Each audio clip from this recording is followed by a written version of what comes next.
What is Rise of the Moors?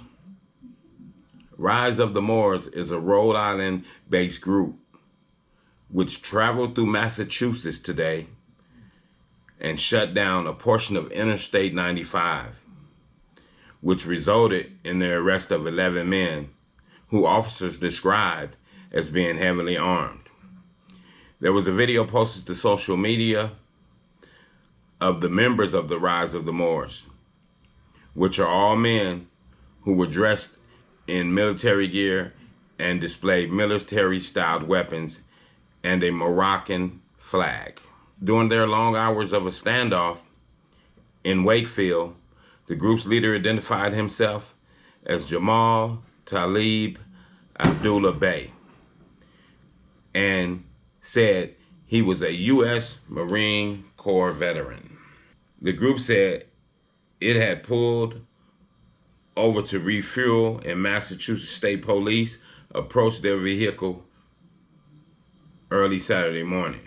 In the vehicle, they were carrying fuel and camping gear, according to Bay, who said the men were headed to a private land in Maine to train and brought their own fuel because members feared they would cause an alarm if they were to stop at a gas station.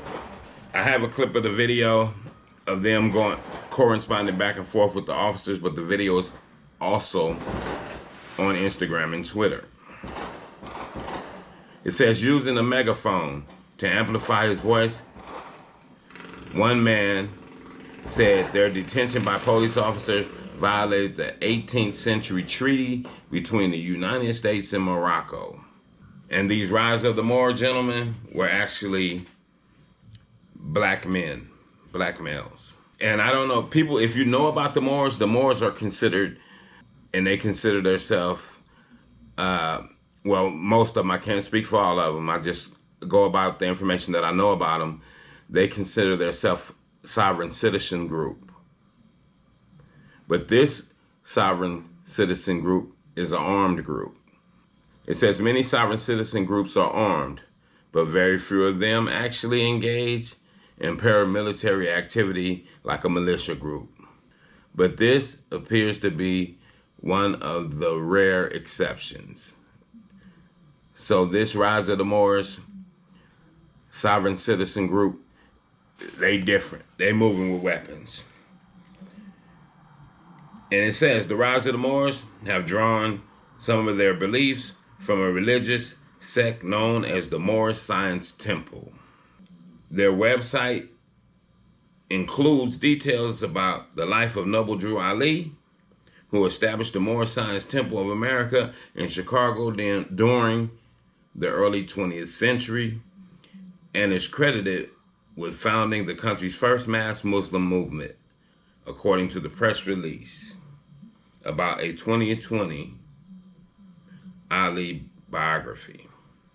But according to the Southern Poverty Law Center, the Moorish sovereign citizen movement includes independent groups and individuals scattered throughout the United States. The group's website describes its organization as a collective of Moorish Americans, and its members believe they are the original sovereigns of America.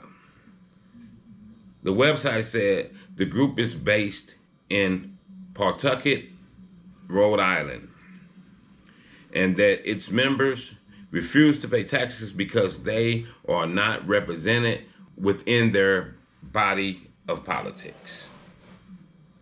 The Rise of the Moors claims to own a vacant residence on Broadway in Pawtucket, according to legal documents created by the organization and signed by Bay in 2019. The group is also soliciting donations, claiming on its website that it has successfully claimed an abandoned home for their benefit as a people. And that's the thing. And I know a lot of young people tend to follow some of these old organizations like the Moorish Science Temples and Nuwapians and different things like that, where you have these leaders or hierarchies or whatever you want to call them, telling the young people, hey, you can be sovereign.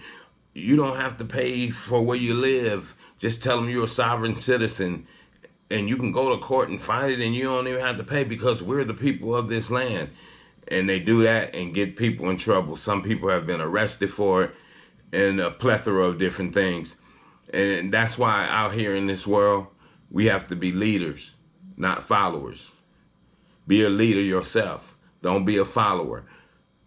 When somebody bring up a name you don't know, you go do a little research on it. And at least have some inkling of how they move. And just like this situation today, they're just looking at it just like another black militia. Because you got on military fatigues, they got assault rifles, handguns, helmets. So they're looking at it just like they would look at any other militia. We just seen it last week with the guy, the ex-member of INFAC that shot the police down in Florida.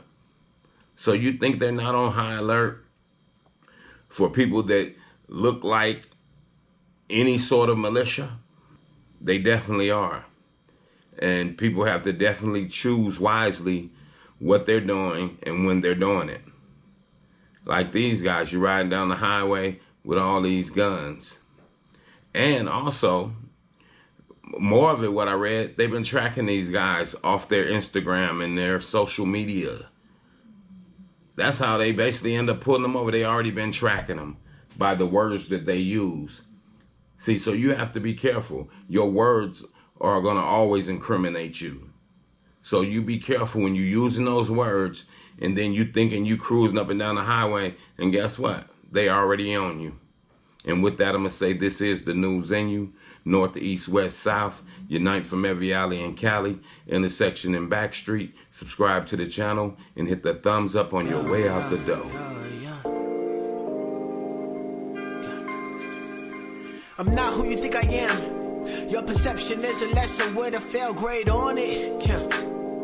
Steady living life like I would never see the morning. True shit, man, I'm more than pain, I'm more than stain on sidewalk, I'm more than black skin on my face. Destined to be great, gotta elevate. Mind elevation is the game that I gotta play. Gotta win, gotta find escape to a better day.